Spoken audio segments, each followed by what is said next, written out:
History loves to dress itself up. It puts on a nice suit, calls itself progress, and parades around with stories of great men, shining cities, and clever inventions. That polished version is what the survivors sell after the fact. It's the highlight reel. The full, unedited footage? That's something else entirely. For the vast, nameless majority of humans who ever walked this planet, history was not a march forward. It was a slow, grinding crawl through mud, hunger, fear, and disease. Most people never knew what a good day felt like. They measured time not in years or decades, but in how long they could delay the inevitable. Starvation, infection, violence, or simply the quiet collapse of their own body. They didn't dream of fame or fortune. They didn't plan for retirement. They didn't even expect to see their children grow up. They woke each morning doing grim arithmetic. How many more hours can I go without food? How many more breaths before the fever wins?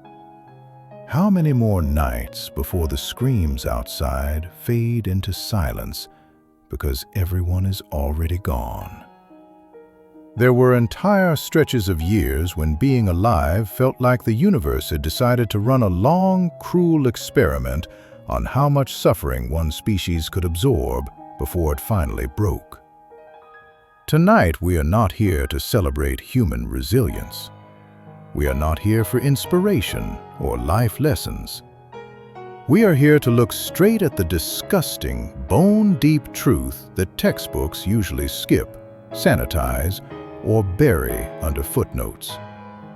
These were the darkest years to be alive on Earth, and the overwhelming majority of people who endured them never got the chance to tell their side of the story because they didn't survive long enough. If you're someone who prefers history served cold, raw, and without the comforting lies, then hit that subscribe button right now. This channel exists for exactly these kinds of stories, the ones that make you grateful you were born in a different century. Let's begin with the year that many serious historians, when pressed, quietly admit was probably the single worst 12 months in the entire recorded history of our species. 536 A.D., the year without a sun. In 536, the sky simply stopped working. Not for a few days, not even for a season. For 18 long, suffocating months, the sun rose every morning looking like a pale, dying ember behind a veil of ash. Daylight became the color of old lead. Shadows disappeared. The world looked permanently overcast, cold, and lifeless. Summer never arrived. Frost killed crops in what should have been the middle of the growing season. Snow fell in July. Trees refused to put out leaves. Grass died. Livestock dropped in the fields, too weak even to low. Modern research points to a chain of massive volcanic eruptions, likely in Iceland or somewhere in the tropics, that blasted tens of millions of tons of ash and sulfur dioxide high into the stratosphere, triggering the most severe and prolonged volcanic winter in the last 2 millennia. Tree ring data, ice cores, and contemporary chronicles from as far apart as Ireland, China, and the Middle East all describe the same thing: a sun that gave no heat, a sky that refused to clear. But the people living through it had no satellites, no climate models, no explanations. They had only fear and hunger. Food disappeared with terrifying speed. Granaries emptied. Livestock starved. Farmers ate the seed grain they had saved for the next planting, knowing perfectly well that doing so guaranteed starvation the following year, but also knowing there was no choice. Children were the first to go. Not in some dramatic, cinematic way. They simply faded. Their skins stretched tight over bones. Their eyes sank deeper into their skulls. Their voices became thinner, then silent. Parents held small, cold bodies for hours, sometimes days, unwilling to accept what had happened. Then the elderly. Then the adults who had once been strong.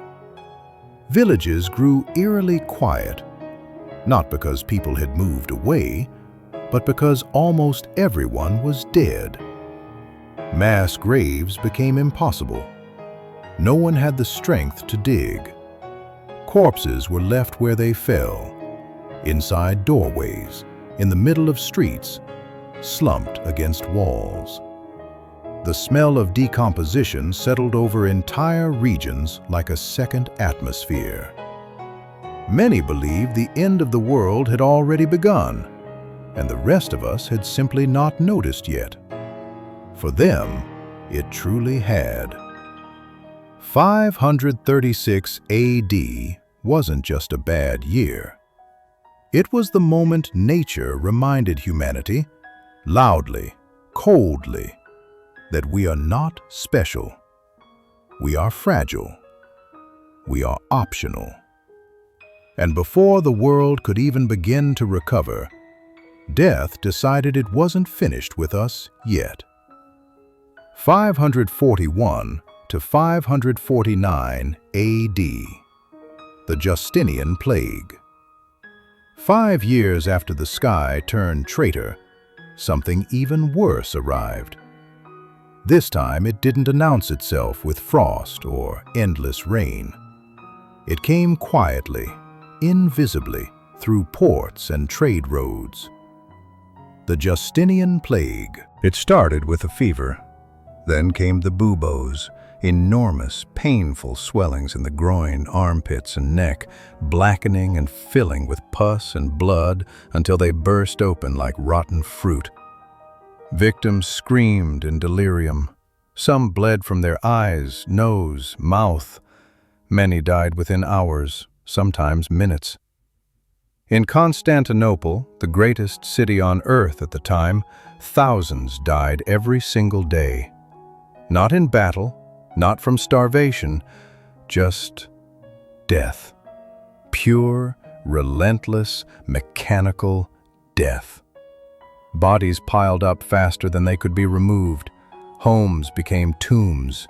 Streets became open-air morgues. The smell of rot was so thick it coated the back of the throat and never left. Gravediggers worked until they collapsed from exhaustion and plague themselves. Then they were thrown into the same mass pits they had spent weeks filling. Families abandoned their own. Husbands fled wives. Mothers left children to die alone. Love, loyalty, community, all of it dissolved in the acid of terror. Historians now estimate between 30 and 50 million dead across the known world, possibly half the population of the Mediterranean basin and beyond. The Eastern Roman Empire, already crippled by the years of cold and famine, never truly recovered. Cities shrank, trade routes withered, armies became shadows of themselves. Civilization didn't fall in fire and glory. It rotted slowly, quietly, from the inside. If stories this grim are the kind of history you can't look away from, then make sure you're subscribed. There's a lot more darkness ahead, and I don't want you to miss it. 1315 to 1317, the Great Famine. Centuries crawled by. Humanity licked its wounds. Then the sky remembered how much it enjoyed watching us suffer. This time, it rained, and never, ever stopped. For 3 consecutive years, relentless storms flooded northern Europe. Fields turned into lakes of mud. Seeds rotted in the ground before they could sprout. Harvest after harvest vanished. This was the Great Famine, one of the worst sustained food crises in European history. Food didn't become expensive. It simply ceased to exist for most people. The poorest died within weeks, then the laborers, then the soldiers, then the merchants. Even nobles began to feel the pinch. Parents abandoned infants on roadsides, wrapped in rags, hoping against hope that someone else might take them in. Almost no one did. People boiled old leather shoes until the soles dissolved. They scraped the inner bark from trees. They crushed bones that had already been picked clean months earlier. And when even that was gone, historical chronicles record cannibalism, not as some wild, frenzied madness, but as a grim, calculated choice. Hunger didn't just destroy bodies. It erased the last traces of what we call humanity. Governments were powerless. There were no emergency stockpiles, no international aid, no mercy from the weather. Those who survived carried the hollow feeling inside them for the rest of their lives, like a second, permanent stomach that never stopped growling. Humanity's unofficial slogan during those years: "At least we're not picky eaters anymore." 1347 to 1351. The Black Death.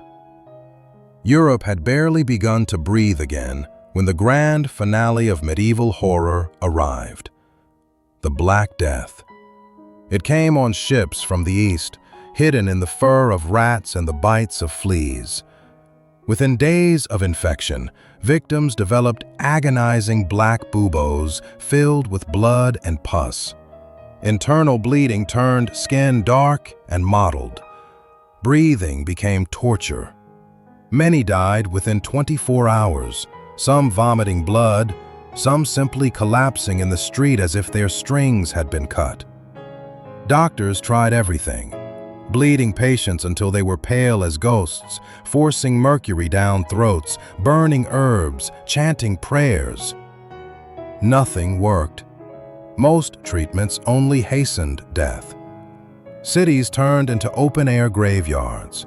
Church bells rang without stopping, until the bell ringers themselves were gone. Between 1/3 and 1/2 of Europe's population died. Entire family lines vanished forever. Entire villages were abandoned so completely they disappeared from maps. Fear killed faster than the plague in some places. People stopped touching, stopped helping, stopped trusting anyone. To wake up in the morning and discover you were still breathing felt less like luck and more like a bureaucratic mistake. 1918. The Spanish Flu.